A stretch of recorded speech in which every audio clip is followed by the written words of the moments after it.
I'm Sam. And I'm Jackson. And this is Your Press Release. Welcome to the podcast. Today we have the pleasure of having Sue and Randy Yocum on. Sue is the co-founder and CEO of Empower Educational Consulting. As a multi-talented teacher, consultant, author, and entrepreneur, she has skillfully turned her passion for learning into a guiding light for educators. With a clear vision and the courage to pursue it, she shares her insights, joy, and the ABCs of education with schools and districts nationwide. Sue's mission is to spark the flame of curiosity in all children, inspiring them to become enthusiastic learners and critical thinkers. She juggles businesses and life like a pro, and outside of work, Sue enjoys cheering on her kids in sports, exploring the outdoors, and staying fit, as well as devouring books, tending her garden, and baking scrumptious treats. In that order. There's a lot in there. Wow, I'm impressed. Wow. I mean, I'm like, wow. Yeah. Wow. That is impressive. We also have Randy's bio. It's a little more list-based, but that just shows the difference of thinking. Yeah, so good. Right? So, oh, my word. Randy Yocum served in the U.S. Air Force. He served an LDS mission in Birmingham, England. He graduated from BYU with a communications major and a business minor. He formerly worked at Harcourt School Publishers and Houghton Mifflin Harcourt, and he co-founded Empower Educational Consulting in 2008. He currently serves as the Chief Sales Officer with Empower. And I, too, like to bake. Oh, yeah? Oh, yes. Who's the better But baker? are they scrumptious goods? They are scrumptious. It depends on what we're baking. Yes. He makes a mean chocolate chip cookie. That is true. Yeah. All right. Well, how about you guys just give us a little intro into yourselves and what is Empower? Am I up? Okay. Sure. What is Empower? So we founded an educational consulting firm. It will help to give a little background. I was a school teacher. I taught in southern Utah and St. George, where I was raised on a farm, and then moved to Las Vegas and taught there as well, and was soon picked up by Harcourt School Publishers. So we worked for a major publishing company to be a national consultant for them. It was awesome, and worked there for, 13 years with them, just kind of moving up through the ranks and through management and learning a ton of stuff, help produce and publish textbooks and materials for kids. And through that journey, I think with my background of just being raised on a farm, we have a fruit stand in Santa Clara, and just kind of being raised to be maybe a little more entrepreneurial and just always wanting to do good for the community. When I got to a point in my career, and it was awesome. We loved the company, and I loved working in education. We just realized there was something missing. I think teachers were getting handed textbooks and materials and say, here, use this. It's going to make everything perfect. And it just wasn't working. And the way I love to do professional development and workshops was a little different than what was happening. And I thought, maybe we can do this. Like, maybe we can go out and just help teachers become better teachers. Like, just be really organic and very real with them, and really, authentic in the classroom versus here's a book, it's going to fix everything.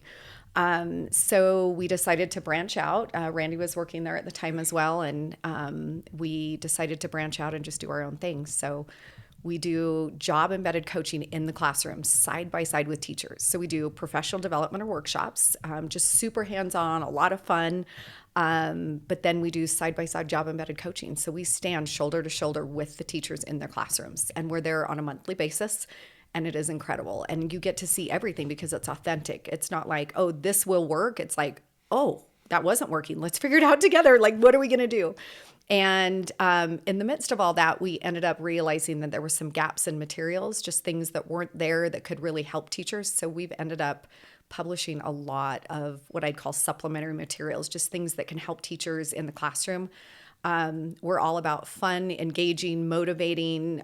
Kids need to play to learn. And so our products are built and designed around that. So we've been doing this almost 15 years now. Is that right? 15? I can't count. We're coming up on 16. Maybe 16, yeah. Apparently I don't do math very well. That was not really good.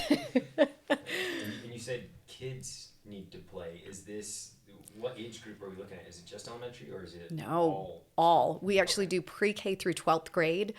And it was interesting in the beginning years and the first years, it was, we didn't get a lot of districts or calls or, from schools that would be like, oh, come work with our middle school and high school. They're like, oh, yeah, we're struggling in middle school and high school, but no, just help our elementary. And now we work in so many middle schools and high schools because kids need to play and think and learn there too. And I think it just, as education has been kind of tipped on its side a little bit, people are like, we need to help. We need to do something different. What we're doing is not working. So we just need to do it different. And we really have word of mouth business. We don't really have to go out and do a ton of advertising or things. And we love it that way. We love that people are like, this is working. This is working in our school. This is working in our district.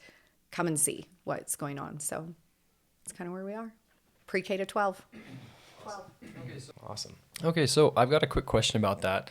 You guys talked a lot about play to learn. So what are some examples of play to learn? And maybe you can chime in on this too. Is that kind of the motif or theme of what you guys do? Play to learn? Yeah. Yeah, I mean, I think Sue hit it on the head when you think about some of the things that are traditionally done for math or for literacy. Like you said, if it's not working, maybe there's a different way to do it. And so I think that there's been some things that have come along that have been attempts to mix it up with education. And so I think there was an attempt to do, what was it, Common Core, right? Kind of mix things up a little bit, kind of shook things up, especially parents are like, what?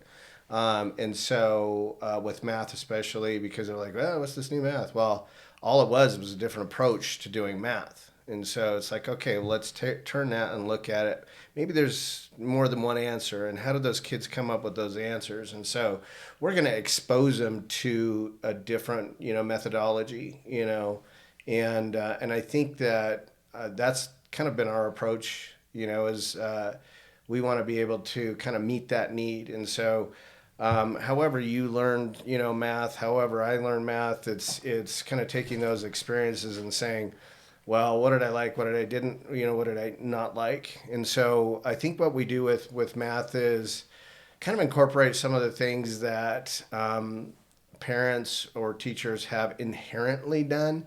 So do you remember maybe parents, grandparents, or whoever playing cards with you when you were a kid? Do you remember that? Yeah, absolutely. Well, lots of games that are included with a deck of cards.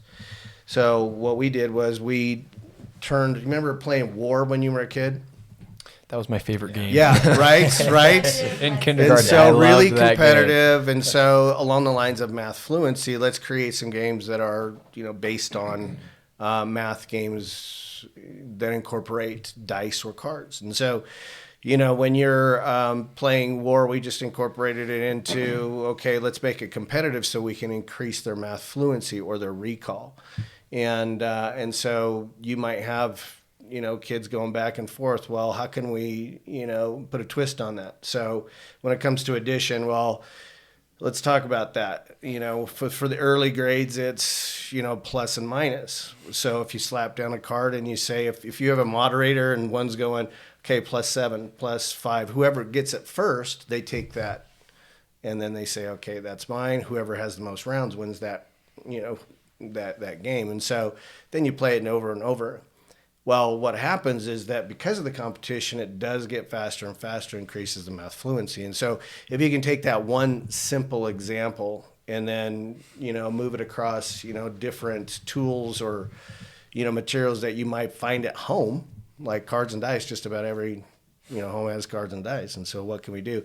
So we, of course, built that into a program where you can use it in the class. There's a home version of it as well.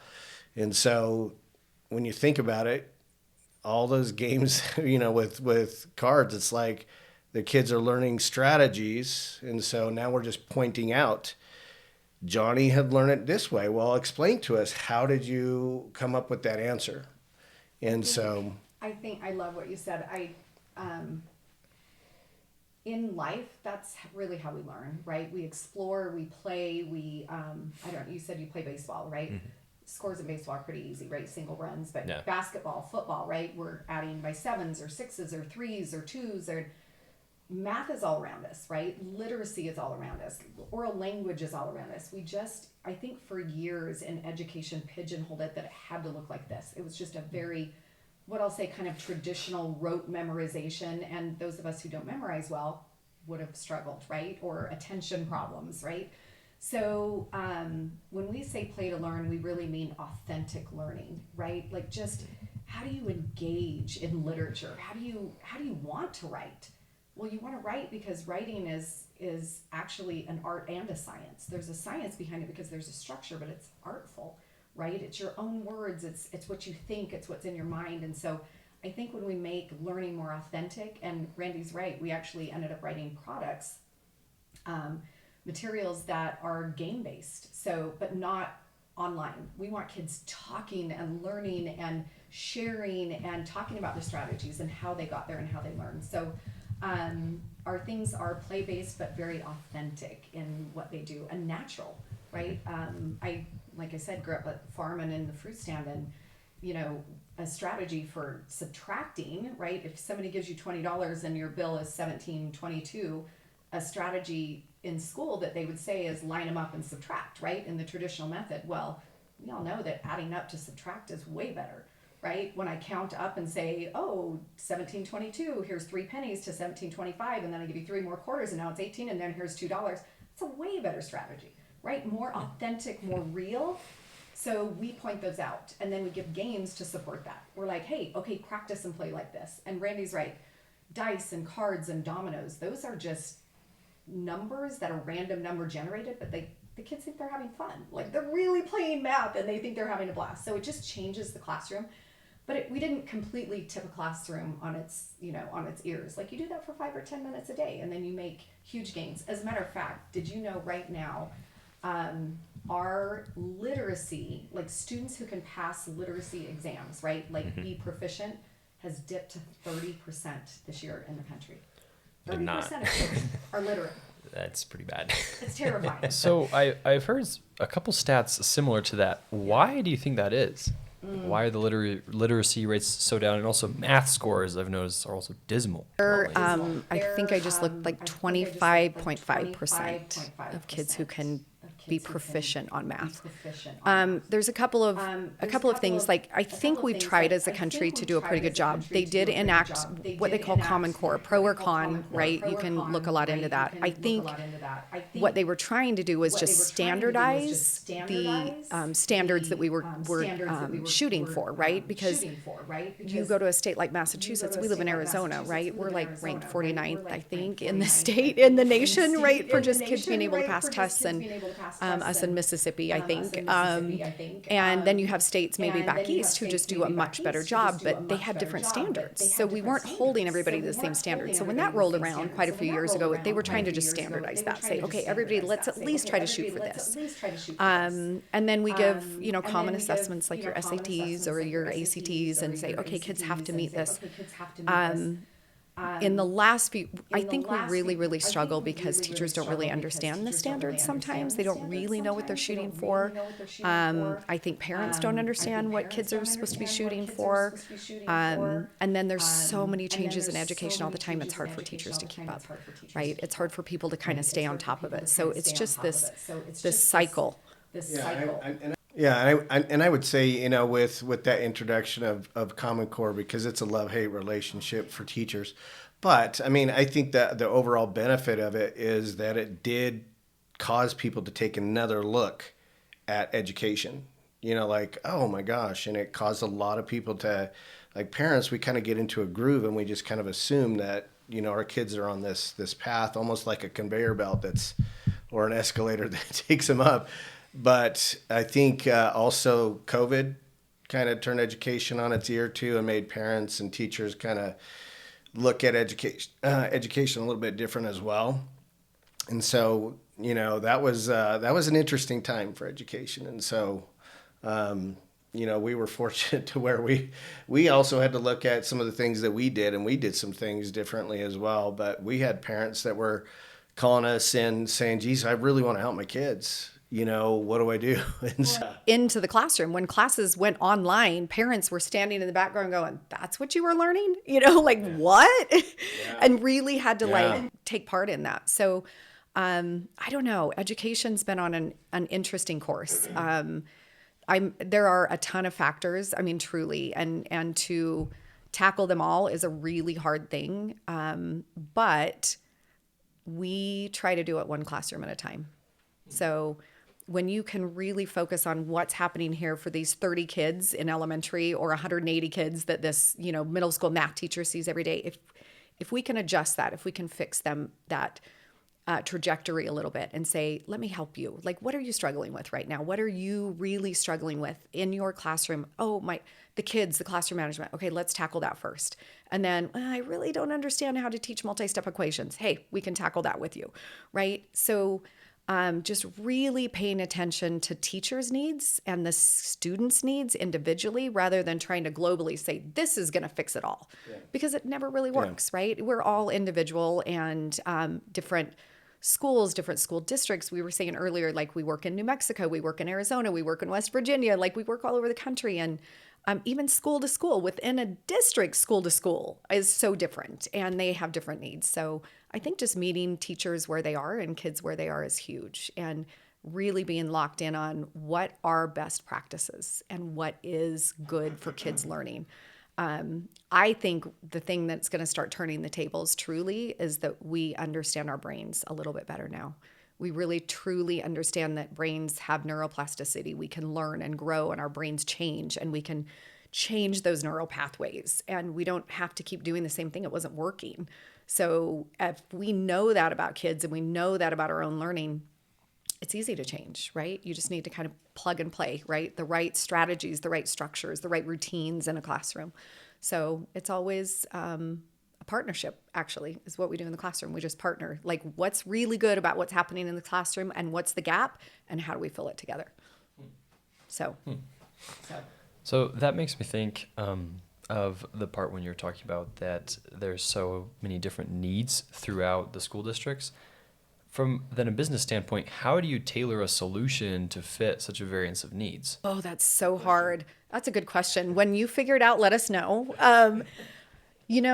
It's really just something like this. We just tell our story. Like when we meet with customers, and we really do try to partner with people who want a long-term solution. And I don't mean us long-term, but like we really want to make changes because this kind of change isn't easy, right? It's not, again, giving them a textbook or a computer program and walking in saying, oh, this is going to fix it all, because it just doesn't. This takes work. You have to roll up your sleeves to do this. So it is hard, in all honesty. It's really hard to market yourself. Like, what do you say? We come in and fix everything? I can tell you that there are a couple of keys to success on that. And so it is, we're fortunate. We have a dynamic, talented group of consultants that work with us. And so kind of a nod to Stephen Covey, begin with the end in mind. The places that I think that we have the greatest amount of success is where you have an administrator, you have a leader that wants to do things a little bit different, mix it up a little bit, to see some things change, to move the needle. And so you have to have, we've seen so many great administrators who have a vision. So if they have a mission statement, if they have a plan in mind, and we can plug into that and lend a hand, that's where we see the greatest change. But you've got to have, folks that don't get bogged down with complacency with the way that they've always done it. And we see that a lot. And so we see the greatest change where you have these leaders with a vision. And so once they share that vision with their staff, and you have the teachers who catch hold of that, that's where you can see some things start to change, start to move in a positive direction. And it's a trickle down effect, because the teachers get it, the students get it. At the end of the day, it's not the teacher scores, it's the student scores. And so when you talk about these proficiency scores that are so low now for math and for literacy, how do we get out of that? And so, and we're fortunate to where, people do see our value and they do see that we get results in a lot of different areas, but we're just a tool in their hand. If we can say, okay, here's your vision, and we can customize something. And that was when we broke from Big House Publishing. I always saw Sue as somebody who was kind of I wouldn't say a maverick, probably a maverick, because, in the model of professional development with Big House Publishing, there's kind of a way that things are done. And I think that the way that we did things in our area was we just kind of met with the districts and said, what are your needs? Yes, we have a product, and this is how we think the product can help you. But if it's a reading product, we're going to talk more about reading, and not just the product, but we're going to talk about reading. If it's a math product, we're going to work together on math. This is a math product, but this is how you can use it to help increase your score.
Okay.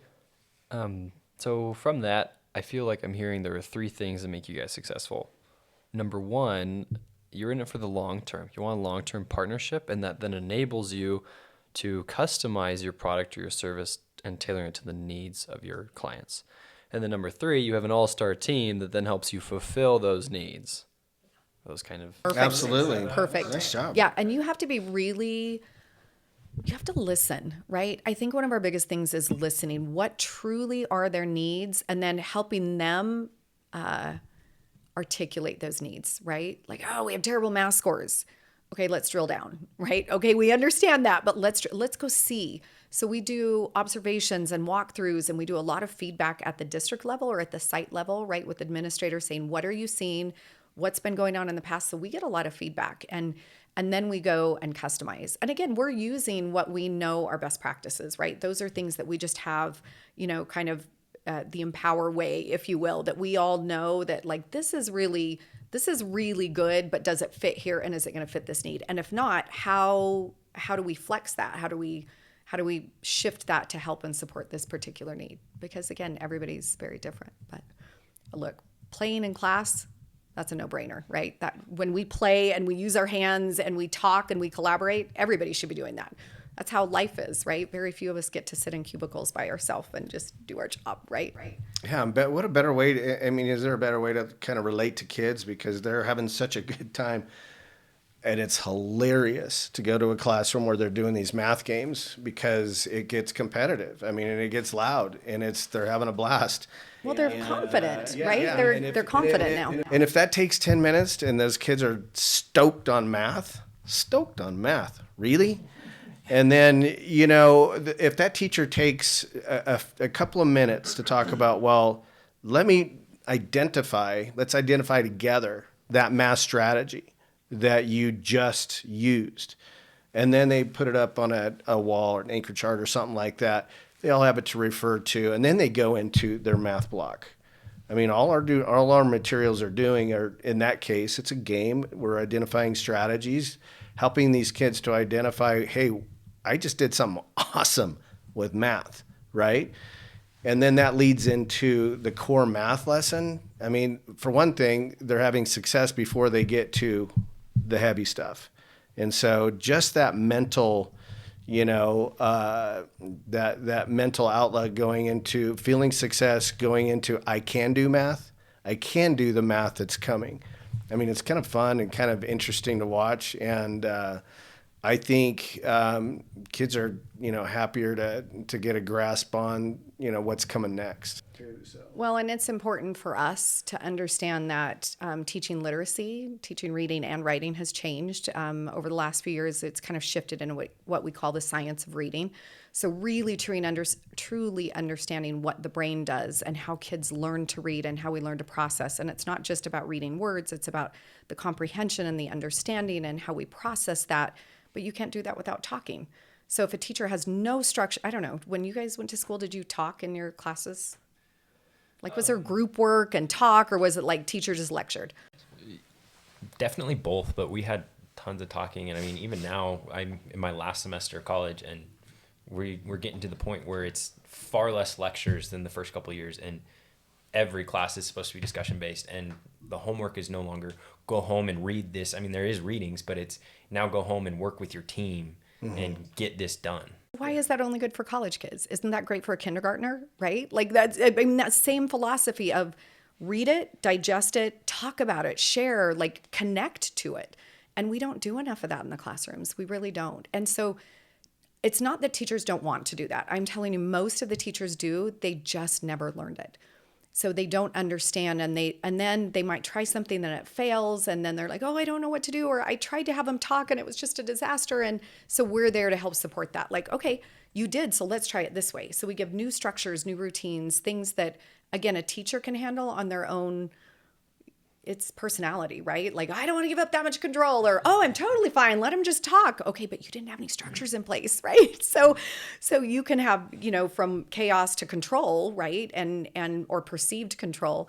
And we have to kind of navigate those waters. So just having good experienced consultants is a big deal, right? Just having the right people who are flexible and kind and, I don't know. And to that point, we have to find a type, if you will, like somebody who fits our personality, because that is, and when I say our, like how Empower has grown, right? Because it is kind of your vision and your goal on who you want to be. And I mean, we have a complete field guide and, like this is who Empower is. This is how Empower feels. This is what we look like and sound like. Even though you're you and you're you and, you're you, we all kind of have a belief of this is how we work, right? We work kindly. We work side by side. We don't tell. We don't push, we don't, argue with the teacher. Like there's just things that we do different that consultants in the past would generally sit in the back of the classroom and take notes and be like, oh, well, here's this. And then they go tell the administrator what's going on. We're totally opposite that. We're like, let's talk about this. What's going on? Like, how are you feeling? Okay, here's what I saw. What did you see? And we're talking with the teacher and collaborating. And we talk with kids all the time. How did you feel about that? Did you understand the lesson? What part didn't work? So more of maybe what a college feel should look like and sound like, right? A classroom. So if they're good college classrooms, right? That's when you learn, because you learn from your friends. In this last semester too, I've definitely learned more than I have my entire time at school. So which has been fantastic to see that, and see that that's kind of what you're doing too. And I had a question. It's gone. Sorry. No, it's okay. It flows right into that. So we hear a lot these days about switching to the mindset of teaching students how to think, not what to think. But it sounds like you're even taking that a step further and saying, we're not just going to teach you how to think. We're going to teach you how to think in the way that your brain works, in the way that is specific to you, and just open all these doors and say, find the one you want to go through and figure it out. Within those parameters of what's acceptable in a classroom, right? Like you just can't be like, oh, I would totally rather be outside running around right now, right? Within those parameters, but it is awesome. And to get kids to understand their own brains and be able to verbalize and say, I emotionally feel like this, my brain is thinking this right now, and now what do I do with that? And be able to share that with somebody, because kids will sit, I mean, after COVID, we have never seen anything like it. Kids in classrooms, they can't even remember how to sit in a classroom. They don't remember how to talk to other kids. It is painful. It is painful right now. And it'll be years before we pop out of that. Teachers have their hands full. Bless their hearts. I mean, it just, something happened behind those screens that just changed education forever. And it'll be a long time pulling out. But we're trying, right? We're trying. And I think all teachers are out there trying to figure out what it is. And I think parents and families are too. But it was a rough go. It's been hard. So in that same kind of a similar vein, what issues do you guys see in the current educational system, and then how does Empower directly solve those? Oh, well, I can answer two. The first is, I think when most teachers come out of college, they're just truly not generally prepared to step into the classroom. One of those is classroom management, right? Just how do I connect, and not just manage or control a classroom, but how do I connect, right? How do I still be the teacher and yet understand them and build a classroom community where everybody feels welcome? So that's a huge problem. And it is because kids are super stressed out too, right? They went through a whole traumatic event. And so that's becoming harder and harder, and kids are more online and on screen, and that's posing communication problems, right? So that is one of our biggest issues, is just kids getting along in classrooms and learning to talk and communicate again, which sounds crazy, but it's totally true. The second is teachers' knowledge. And I know that sounds a little odd, but it's probably one of the things we love to do the most. And that is extend teachers' knowledge from when they came out of the classroom, or out of their college classrooms. So many of our colleges don't prepare our kids, our teachers the best. And that's, I don't know, that could be a whole nother topic for another day. I can't quite put all of my fingers on that, but it just isn't real life application for most of them. They come out and they're just gobsmacked when they get there. Like, that's what it was all about. I didn't ever learn that in the classroom. So again, I'll go back to mathematics right now. The understanding of teachers understanding how to teach mathematics, not just do math, right? If I'm a middle school or high school math teacher, I can do math all day long, but how they deliver it to kids and how they teach kids and how it comes across. I have no doubt you've sat in math classes in college and said, what are you doing right now, right? College professors, I'm sure. And they know how to do the math. They just can't deliver that to you appropriately. And it happens all over. And teachers are doing the best they can. They just didn't know. We go into classrooms all the time and we're saying, oh, what about this? I didn't even know that happened. Why did nobody tell me this? Why did nobody tell me there were, 6 math strategies for adding? Like, why didn't you just tell me that from the first place? I would have, but they're following along blindly in books or, whatever. So just giving them some knowledge, and man, then they're empowered. They're like, I got this. Now I can be me in my classroom. Now I understand that. I can take it and run. So I think that's what we do different, right? We really, no pun intended, we really empower the teacher to say, now you're confident enough because you understand how to teach mathematics. If I'm a first grade teacher, I understand early numeracy now. I get it. That's why I was doing what I was doing, but I had no idea. I was just following along what they told me to do. I was just doing this routine, but I didn't realize how powerful it was. So I don't know. I think that's one of the things we do best, is just really empower a teacher to have the knowledge and then let them fly, let them try. Well, too, and I think change is hard too. I think doing things a little bit different than what you've done in the past. That's man. Sometimes it's hard to get your head wrapped around it. And teachers' plates are full. They are full, and so when we come in and we support, and that's really what we are, is a support and a tool in their hands. It's it's really an interesting thing because the teachers have to trust us, for one thing, that we're there to actually support them and not to, do anything else, such as put them on a list, So We don't evaluate. Yeah. but I think it is, I think we are at a time in education where we do need to take a hard look. I mean, those numbers are disturbing. They're not the worst. Those are the national average. So that means that somebody's really high and somebody's really low. And so, when we look at certain districts and the proficiency scores are in the single digits, that means that a large number can't do or meet a standard, or, they just can't do the math. And somehow they're getting progressed along the route. But, we really do need to take a look and then be open-minded. What are the solutions? What kind of solutions are available? Are we open-minded enough to try something different than what we've been doing for the last bit and getting the same results? I mean, those are hard questions that need to be taken a look at. So that is, for districts who are getting kind of the same scores. We worked with a district in Arizona that they have letter grades attached to them. And so this district that we worked in, they had like an F score for 10 years. And so we started working with them and they ended up moving up to like a D, which is awesome. And so it's almost like a ticker tape parade because they're moving up, and so that's awesome because somebody at some point said, we need to do something different. We're getting the same results. And so we love to see people who, Sue mentioned, drill down. Got to drill down. You got to look at the scores and say, what are we doing right? What are we doing wrong? And make some changes. And so The classrooms, right? Yeah. You have to see what's happening in the classrooms. But I don't know, our teachers, back to your question, our teachers really understanding what they're supposed to teach, how they're supposed to teach the best way that they can, right? I always say good, better, best, right? You're doing good things, you're trying to do better, but what is the best thing for this classroom right now and for you, right? So how is it a win-win for everybody? So when we dive in, that's what we look at. And we try to just we get to see classrooms all over the country.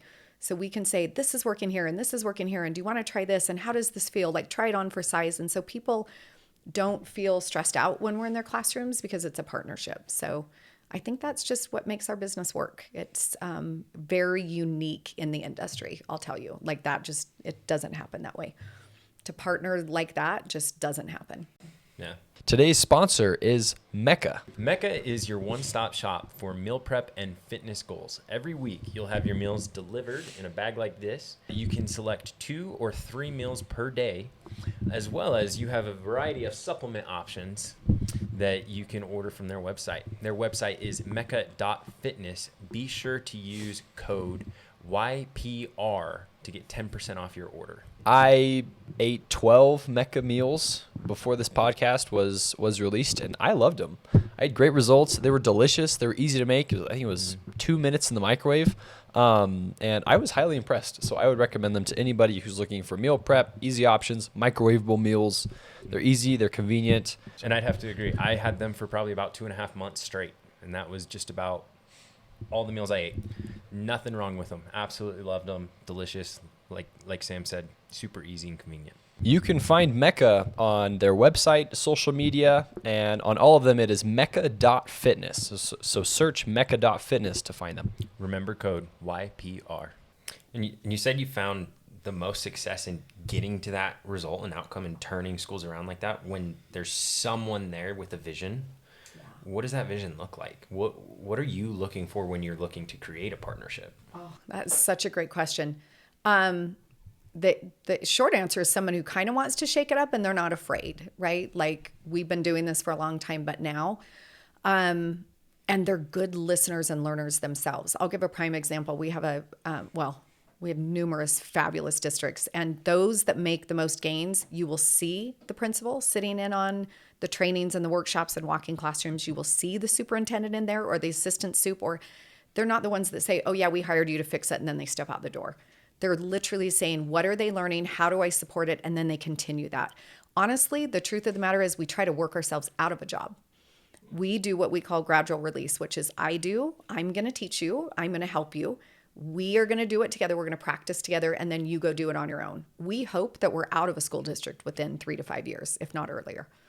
Usually we're fixing a lot of things. So we stay there, we start on this, and then we move to here, and then we start on literacy, and then math, those scores go up. So then we move to math, and then math scores go up. And then it's like, oh, we're having a huge problem, which is our second problem. And that is a lot of just mental health issues, just kids struggling, and teachers.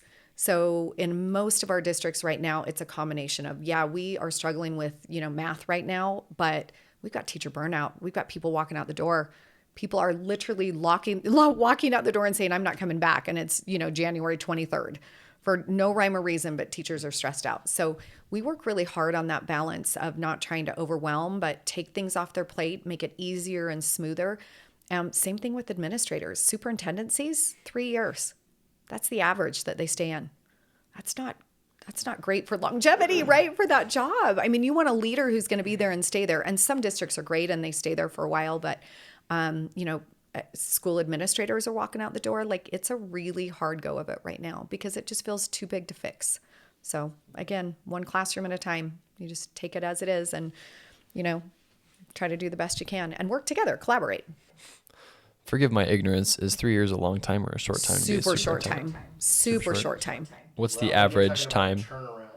Yeah. If you're getting really unsettling scores and you want to make a change, I mean, I can think of, there's people and places that come to my mind for that made a really concentrated effort to bring about change at their school. And this administrator that I have in mind was very hands-on, very involved, very engaged, and very collaborative. And so it wasn't, okay, this is my plan. It was a dialogue going back and forth, and then meeting certain milestones, and then, kind of reevaluating, reassessing, and then moving forward.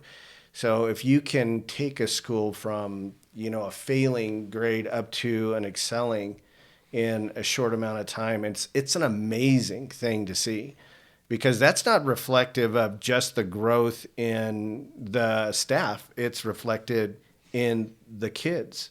The kids are getting it. And so, but it really takes, somebody who's committed, enthusiastic, motivated, an educator that sees something that's maybe doesn't exist at that moment. And then they commit. The committing part is big because it takes time and it takes resources, but those resources are best. I mean, what they're intended for. That's the best place to put it into. And so, the professional development, the coaching resources, are powerful, but they're only as good as the knowledge to use. Yeah, they're all, a product, a program, a computer program is only as good as the person implementing. Right? You really need to invest in your teachers to make changes. And actually, to kind of short answer that, think of your superintendent as a CEO, right? So you don't want your CEO turning over every 3 years, right? That's massive.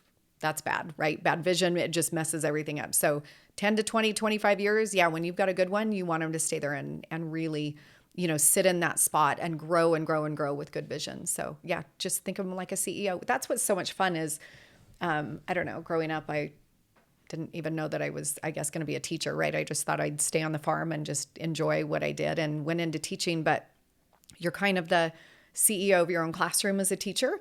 And then when I got picked up by Harcourt and decided to go into business, I'm like, no, I'm a classroom teacher. I don't do this, right? Like, I don't know business. And yet it felt natural, just like I belong there. And I grow every single day. I have the best crew around me, like him for one. And we have worked together as long as we've been married. So which is probably a feat in and of itself that we're married and run a business together. And I don't even have any scars. So, it's, but we have the best team around us. And so you hope you practice what you preach, right? Let's collaborate, let's share, like, what are good ideas, and really thinking and maneuvering with each other and make it a joint effort. And I think our luck is that we hire well. I mean, we hire better than we are, right? You always hire somebody smarter than you are, and we're really, really lucky in that. So I feel like, although we're in education, we're just a business, right? We're just like any other industry out there, trying to do the best we can to help our customers. And it's been fun to kind of learn a business side of things, because I'm like, oh, I'm just a teacher, I don't know. But we've had a lot of business. I mean, he had a degree in business. Well, and we are fortunate. I mean, what Sue said, and this is the interesting thing about what we do in the industry that we're in. I mean, and it's such a compliment, because we would not have grown as much as we've grown without people being happy with, satisfied with the work that our teachers, our consultants have done in the schools or districts that they've been in. I mean, it's just a testament, really. And in fact, we got a call yesterday from a principal who said that she'd been talking to another principal at the school, that we were doing, these things, and we're super excited. And so that's really, these principals are talking to each other, or administrators are talking to each other. It really is a testament. I mean, our success is their success.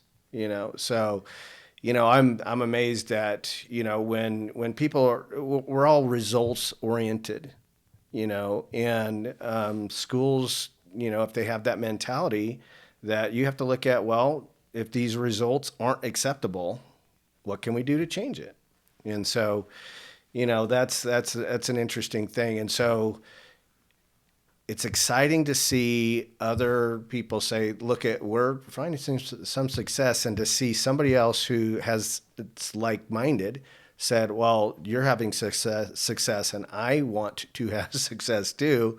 What are you doing? Now that's an open mind, and those are individuals with, something bigger in mind, something better in mind. Well, and so it's fun to watch. It is that's the people you said, who do we want to collaborate? Like, who do we pick?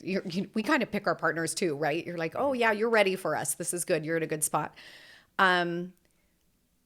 We have one main vision, and that is what's best for kids. Our underlying motto, I guess I would say, under the table, is what's best for kids. Like, if anybody comes to me with a question, I'll say, is that best for kids?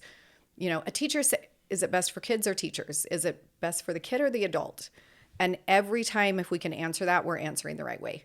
And so that's the kind of people we want a partnership with, right? When they come to us and they're like, we have these issues, if we can get down to the heart of the matter, which is kids, and we know that we're making the best decision for kids and it's going to be the best outcome for them, then we're all on board and it's all good. So it's fun to remind people of that and say, it's not even, why did you start this? Like, why did you want to be a teacher? It's not even about that. It's, is this decision best for kids? Like, what are you doing right now as a superintendent, as a board member, as a, curriculum specialist? Are you doing what's best for kids? Is this decision what's best? And we're kind of just there to remind them of that a little bit too, which that's why we have success, because when we're putting kids first, then it generally works.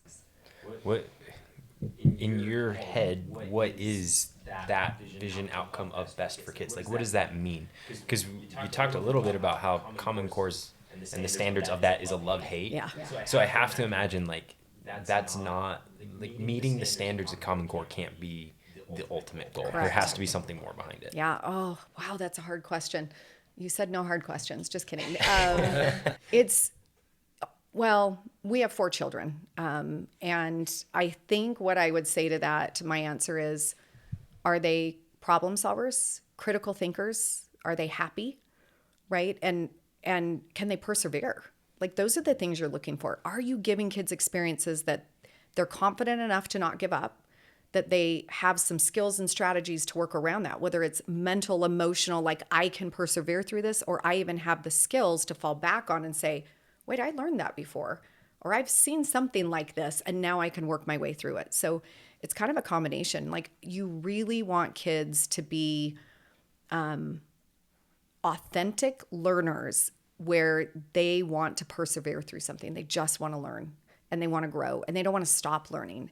And we learn in all different ways, right? Whether it's a podcast or through a video game or you just need to know your own learning style and how you do it, but you want to learn and you want to persevere through it. So I think it's just being a critical thinker and a problem solver and not being afraid of it. Yeah, and I think at the end of the day, I mean, it's, right now, what kind of contributions and, when when kiddos get to the workforce, they're full-grown adult. So what did they learn? What did they learn in junior high and high school and in their college experience? I mean, are these things that will better equip them to face the workforce? And can they contribute to the fabric of our country? Those are kind of big questions for us, but we feel like we do a bit to contribute to that, in what we do. When we first started our business, we maybe had a different idea of how things were being done before. And I think that that's one of the things that makes our country great is that, there's lots of different ideas out there. There's lots of different ways to do it. If we feel like we can contribute this way better than the model that we were set up in, then we're going to give it a shot. And I think that there's no better place than our country to actually, apply those things. Great chance to start something different, something new, and to contribute in a different way. We're blessed and fortunate to where, people saw value in that, and we were able to help and contribute, and it continues to evolve as well. We continue to learn, and we learn a lot of that through collaboration with the school districts and our customers, and we're just blessed with great relationships. So knowledge is power, right? When you learn something and you want to share it, it's those people who hold on to it, it ends up turning and biting them in the butt, right? When you share that knowledge and that joy of truly the joy of learning, and you're like, guess what I learned today? Okay, let's talk about this. Is this applicable to you? And that is so much fun. And I think when you have that collaborative spirit, and that's, you might say that just sounds so altruistic, right? Like, oh, really? Can you really make that happen? But one small example of a change in a classroom, we'll go back to math again, when we start saying, okay, we're going to start this math lesson with a problem. How would you solve this? What does this look? I don't even care what grade you are, right? You just start with the problem and make it applicable, make it authentic, make it real. Like in the real world, this is what's going to happen. Like, how can you solve this?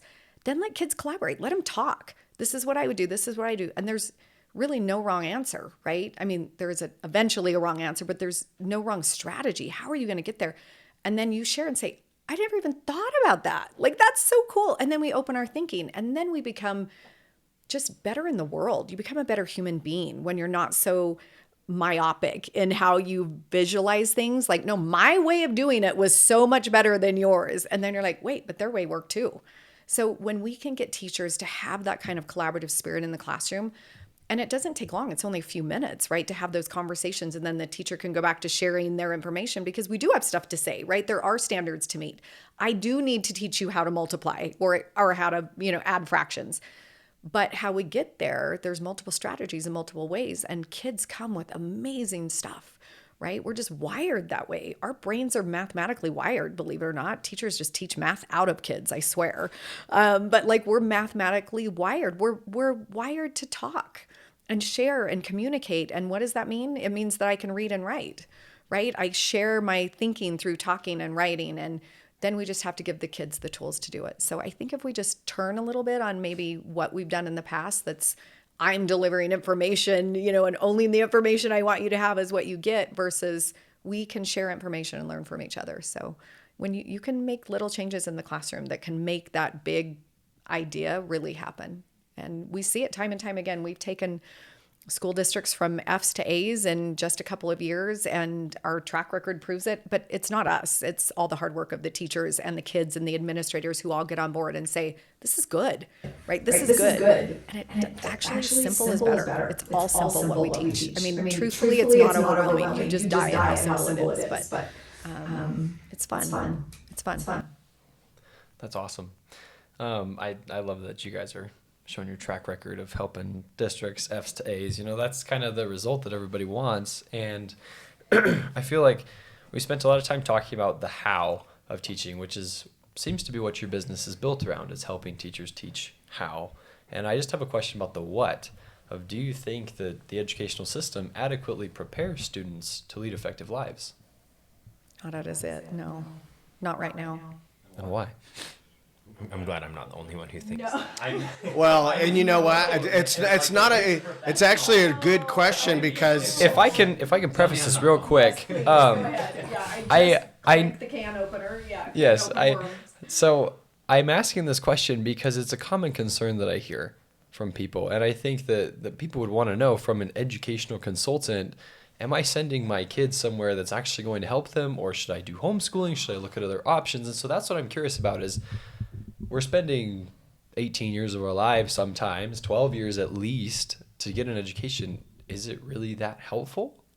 Well, I heard something the other day. I'm just going to throw it out here, but it was the best thing I heard. And I don't even remember who I heard it from. I'm sure it was some awesome meme, right? But the gentleman said, and he wasn't in education, a teacher had, or a parent had asked something similar about their kids. And his answer was, well, your kids spend 8 hours a day with the federal government.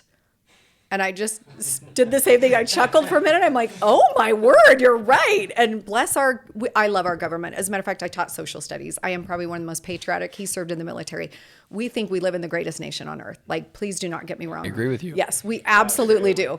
But too much bureaucracy, too much red tape, right? There's a lot of stuff that happens, and maybe a little complacency. Right? And it's not political. I think it just is, right? It's not politics for me. It just kind of is. There's so much red tape and a lot of bureaucracy that happens. And so their hands get tied, right? I think there's a lot of teachers out there wanting to do good stuff, a lot of administrators, and then there's a lot of people that just are complacent. They don't care, right? And they're tired or whatever it is. And I'm just here to do my job and just get my paycheck. And it's not all teachers, don't get me wrong, but there is some of that going on. And that is what's hard is, as a parent, you're like, do I want to send my kid into this? Right. And I would say, go check it out yourself. Right. We got a glimpse of classrooms, which honestly, I think everybody in education would say, well, after COVID, they're going to think teachers are the greatest thing on the face of the planet. I think that flipped. I really do. I think parents got a glimpse in the classroom. Some of them said, oh my word, thank you for taking my kid, take him back, right? Like, I can't do this. I'm so grateful for you. And that did happen a lot. But I do think some people kind of cocked their head and went, huh, that's what's happening? Yeah. Wow. Okay. Well, even like right now, I'm forced to take a class based on getting recruited. It's like I spent my entire life in the system, and you just want me to swap over to someone else's, but it's really the same system in my mind. And so that's where I was like, where's the preparation for the life I want to live? Yeah. Like, obviously I need skills and need to learn and need an education, but can't that apply to what I want to do? And it sounds like that's what you're trying to shift the focus to is, no, teach them. They need to learn, but how about you just prepare them more than train them? Oh, beautifully stated. Prepare more than train. I think that's, and you've got to give them some freedom, right? And again, not chaos. I'm definitely not talking just, organized chaos in a classroom. There are things that we need to learn and we need to know, but there's just different ways of getting there, and just preparing them for whatever is going to come at them is the way to go. Absolutely. Absolutely. I think you can ask that question to, a group of educators at a school or what have you. They would have a serious, if it was open and there was no, intimidation or what have you. I think honest educators would say, we really need to re-examine what we're doing to, prepare our kids for what comes next. Well, let me give you an interesting example. So most of our all of our consultants come out of the classroom some way, somehow, right? They've taken different paths from a teacher to maybe an instructional coach or a principal or a superintendent. I mean, we have people from everywhere, right? Most teachers think that everybody teaches like them. So they closed their classroom doors, and I did. I was like, everybody teaches as good as I do, right? I thought I was a great teacher and I was doing a great job. And you think everybody does it the way you do. Like, I really think that's the case because, again, you have all the same training, you have the same principle. So you kind of think you're all doing it the same way. And as we gather teachers together, you just see their eyes go, that's what you did, right? Like, in good and bad. Like, oh my word. They're really surprised. Our consultants have been very surprised when they step out of the classroom and say, I had no idea that it was that bad out there, that it was that bad.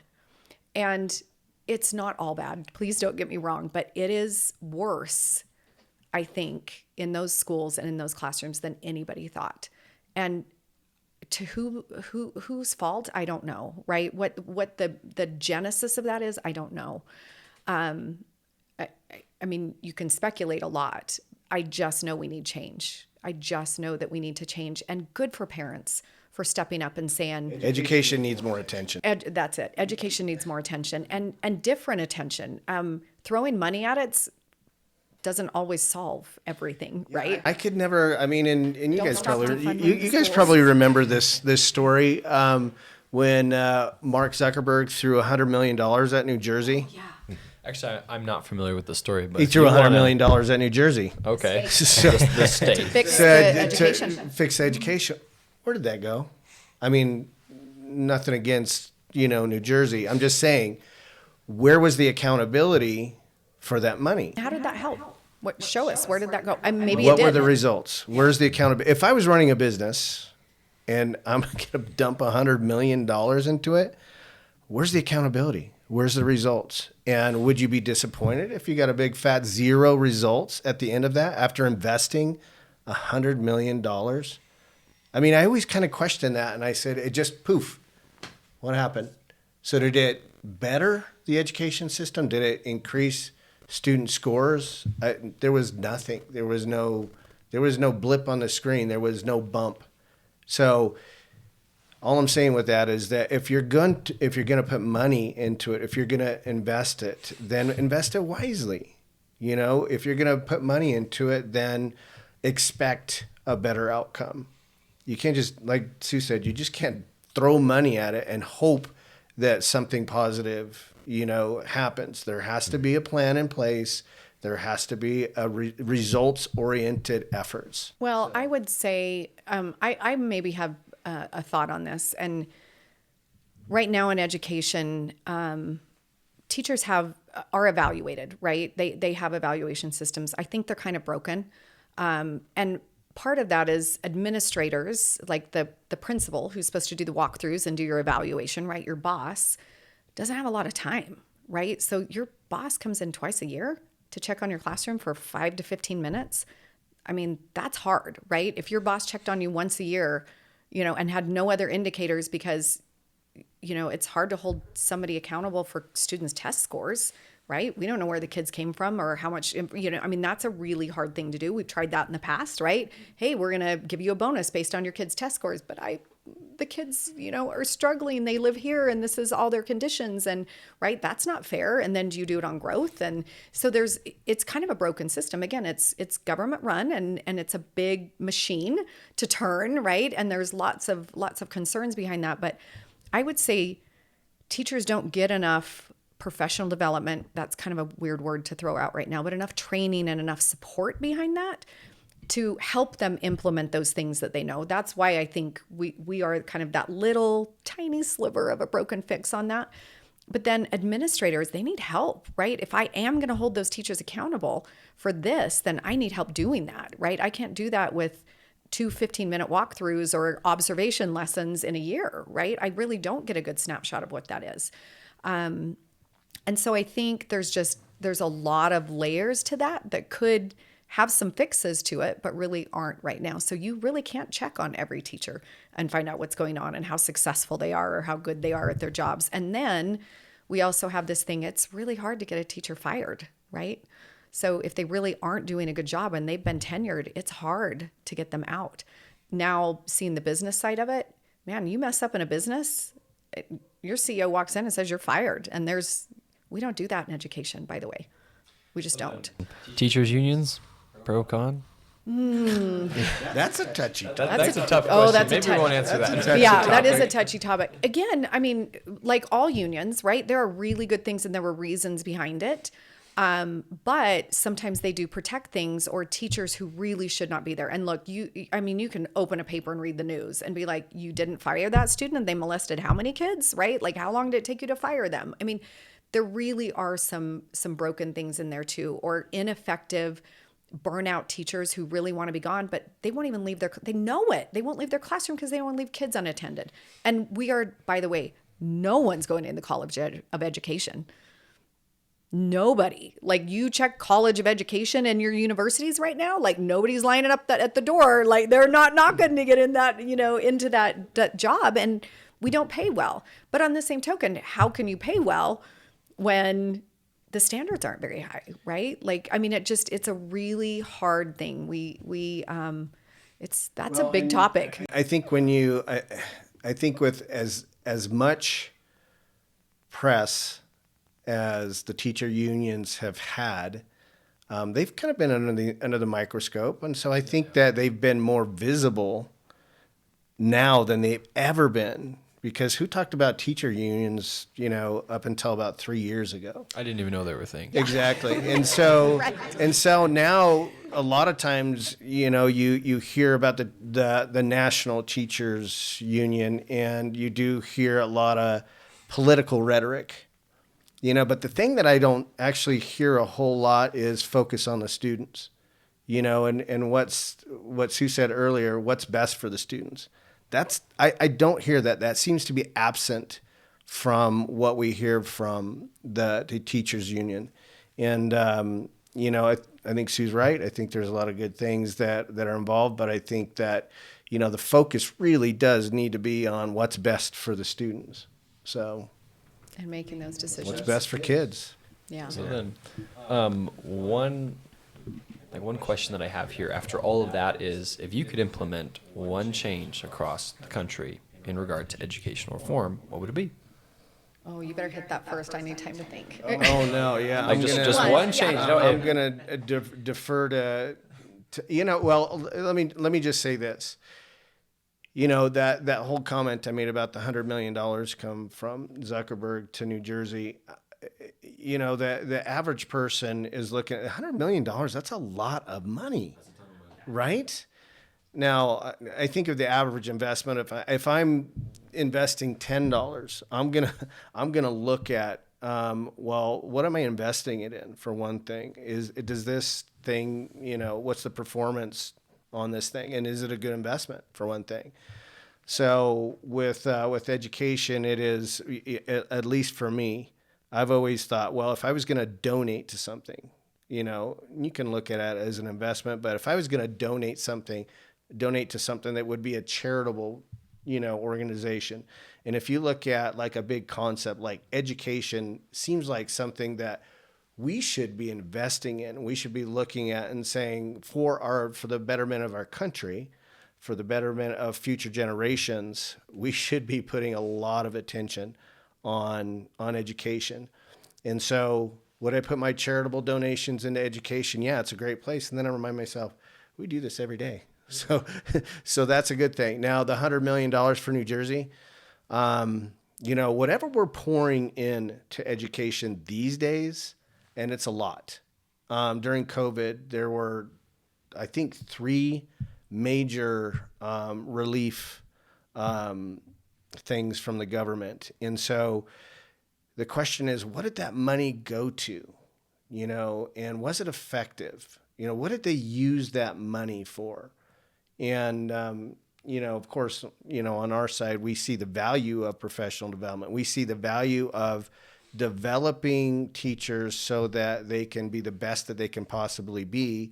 And then what they're doing in the classroom is the heavy lifting. What can you do to better those kiddos in the classroom? And so I would say, for education, it's really taking a hard look at what are we doing now and what can we do better, So I don't know if that helps you because those are kind of big, broad concepts. But Like some accountability in the system. yeah, accountability is huge. I mean, when we talk about coaching in a classroom, that's kind of the big thing is the accountability, and we always talk about that whole, once again, nod to Stephen Covey. And if you go back and you reteach within 72 hours what you just learned, and so we can do a big professional development workshop. And then the idea is for us, a great model is to do a professional development, big concept workshop, and then go do coaching in a classroom where you see where the rubber meets the road. So if we can go back in and reteach and then apply those things and see the development of that teacher, there's always going to be, at least on the side of the coach, some sort of accountability tool. What kind of outcome can we expect to see? And so the teachers don't go away, at least with our coaching model. We have an embedded coaching model where we come on a recurring basis. The teachers know that we're going to be coming back. And the great thing is that there is evidence of the things that we coached in on the next time we go back in. And so I agree. I think that accountability is huge. Yeah, I actually would agree with that. I think if I follow my own advice, like what's best for kids, and then I say, who's in front of the kids all day long? It is the teacher. That singular teacher is the way to affect what's happening in the classroom, for good or bad, right? They say, which I would concur, the studies show that one bad year of teaching takes 3 years of good teaching to make that up. So think about that. You have one bad year in first grade, you're not going to make it up till fourth grade if you have 3 good teachers in a row. Right? Till fourth or fifth grade, you're not even catching up. Well, and all you have to do is look at, all Yeah, you have and to then do you're is like, look oh at, man, I can think of that. Yeah. well, and look at COVID. What happened after COVID? It knocked Well, and even the would be one bad the year. scores That would be the two scores bad fell years off, for and a so lot of that's a people. really good example. That's a really good example, and it's visible to everybody. I mean, they see it in their own kids. There was a backslide, and then you think about what she just said about one bad year. So I guess maybe how do we, reform education, if you will? You focus intentionally on the teachers. And I think it has to be a stage, which is, I guess, on a small scale, why we know it works, which is why I'm like, oh, actually, this does work. If you focus on the teachers and you teach and train them, not just once, but consistently. It's not a buffet. I can't go in and just say, oh, I picked this, I picked this, I picked this. But you teach and train them consistently and develop them, then hold them accountable. And I don't mean, mean accountability, right? Just good accountability. Like, how did you do that? What was your goal? Did you meet your goal? Okay, how can we help you meet your goal? Like, good accountability that makes you feel good about your job. Like, oh my word, we did that. We did that together. This was so awesome. When you do that, and then you pay the teachers accordingly, right? I'm paying you to be that professional. If we could do that, not just flat raises for everybody, like you're a teacher, let's give you a raise. Like, I don't think that'll work. I know it won't, because there are teachers out there that struggle and really maybe shouldn't be teaching anymore, right? But there are people who want to go into education because they're passionate about learning themselves. They're passionate about helping others learn and grow. They're not going to step foot in there because they financially can't. You cannot survive on that generally as a single income in your family. So I think just teach the teachers, continually develop them, and then be accountable to that. Hold them accountable in a good way, in a good, kind, positive way, and always keep the kids in mind. And honestly, we could change education for the better. I mean, we see it. We can see it one school at a time, how it changes. You can see it one classroom at a time. I know it works. It's just we've got a lot of schools in the country to, tap into and help. But well, and because of that, obviously abandoning the education system is not the answer. No. For those who don't want to, parents who don't want to throw their kids into this machine that is struggling, because they don't have access to these districts that you guys are working so hard to fix and change. Does your company, does Empower, provide resources for homeschooling? Oh my word, we do. I'm so glad you said that. We actually have a huge homeschooling contingency. We do lots of workshops and online stuff for them. And we have lots, what I would call our at home, at school products, right? Things that they can do that are super simple. I have lots of friends who homeschool, and many of them made the choice after COVID to do that. They're like, okay, well, if that's what it's going to be, I think I'm going to try it. Because they started doing it. Well, yeah, they started, they're like, okay, I kids can were do at this. home, Yeah. so- But they're finding success. Yeah. So the truth of the matter is, and I will say this, till I'm blue in the face, I am pro public education. Thank you, Thomas Jefferson, for giving us, right? Like public education, free public education, education for all. But parents, absolutely make your choice. You need to see what's going on in your school districts, what you agree and disagree with, what's going on in the classrooms, because it's not just the school district, it trickles down, right? Yes, but if you have a great principal with the school district, you might not be happy with choices, but the principal's holding their own, good for them. And if you like that, but then you have to look at the teacher, because the teacher is the one with your kids all day, not the principal or not the superintendent. So you really, really have to make those decisions, and kudos for those parents who are. We absolutely have things to help them. So we have things to help in the classroom, we have things to help at the district level, and we have things to help those parents at home. I have tons of friends who actually do part at home and part at school. Their high schoolers are going to school for, some electives, and they're teaching their core courses at home. And they're having phenomenal success with it, because kids want to be, middle school, high school, well, all of us, we want to generally be a part of kids, right? Like, and other kids and social, and they're finding success with it. So yeah, we know how to educate our kids. I think a good parent is like, yeah, I can do that. I can figure this out, and we can help them. I said, teaching's really not, it is hard. Don't get me wrong. It is rocket science, actually, but you can figure it out. And it's more, what maybe I'll say it's authentic and natural. It's way more natural than we think it is. And if we keep that in mind, that it really is a natural occurrence for us to learn, we see patterns, like math is patterns. We see patterns, we understand them, numbers, those actually come very natural. And if we're not teaching it out of kids, and we learn how to collaborate with our kids and really stop and listen to them, they learn a ton. And you can do that at home too. Yeah. Amazing. Yeah. You have anything else? I have a lot, but I know we're out of time. I know we've got a lot of time. There's lots and lots of questions. And we could talk forever about kids in schools. Well, then how about we just finish up with two hopefully simple questions. They might be hard questions. One, is there anything you guys are looking to do next, or are you just continuing to pour everything into this? And then the other question is, for those who are trying to build a business of their own and find success in their own way, what's your key tip for their success? You take next steps. I'll take the other one. How's that? Next steps? Yeah. What are our next steps? I don't know our next steps. Or like a overarching vision, something that you're reaching for in the next 5 years, say. Yeah. Next steps. We're always looking at, okay, how can we reach more people, I guess? How can we be more effective? We've looked at a lot of different things, but I think our really our reach and how we can, help people more. So that might be in,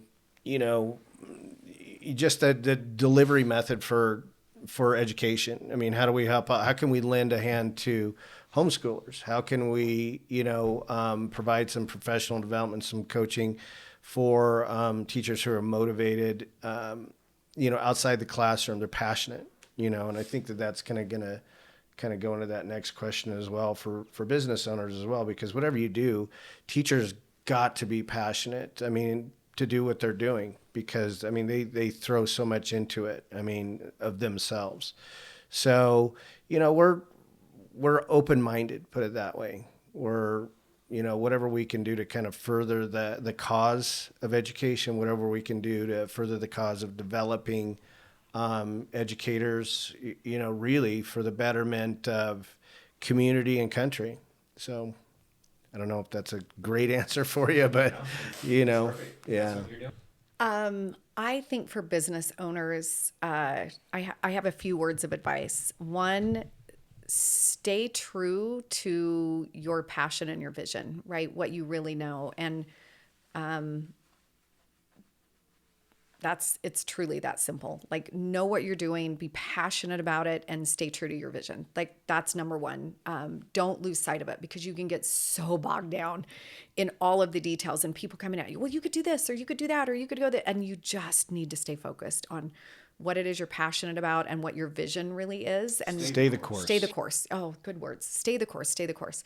That's why we do well together. He can finish my sentences better than I can. And then second, hire people, surround yourself with just great people, and be open to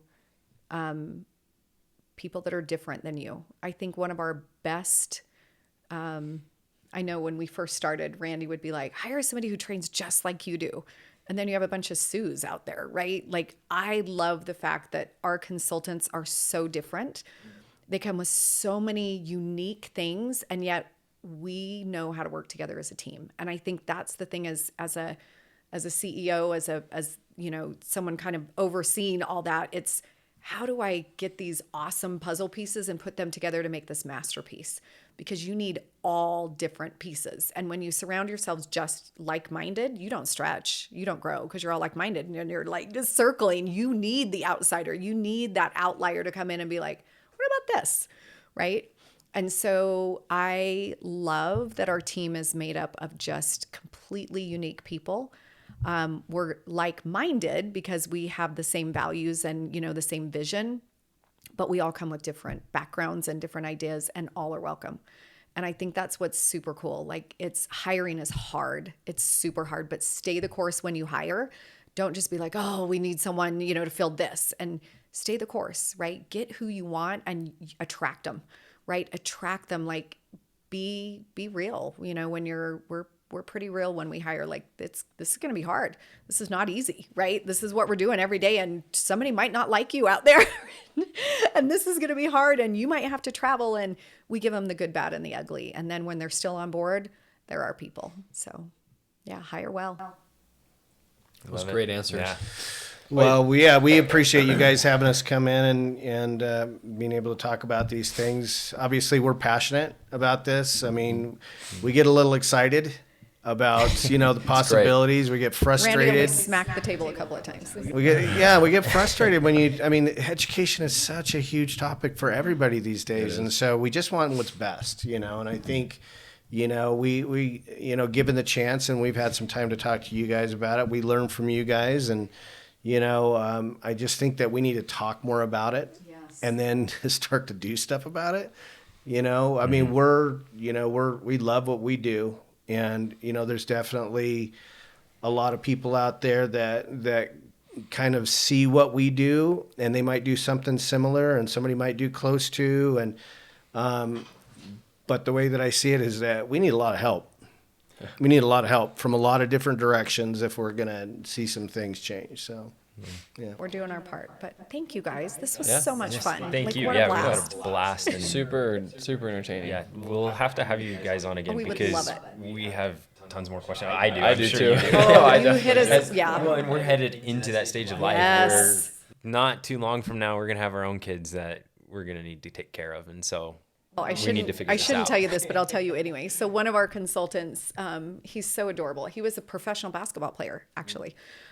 We have a whole, but he's also has a social worker background. Like he's absolutely phenomenal. Now I say this, I really know who it is. But he called me the other day, and he has 2 small children.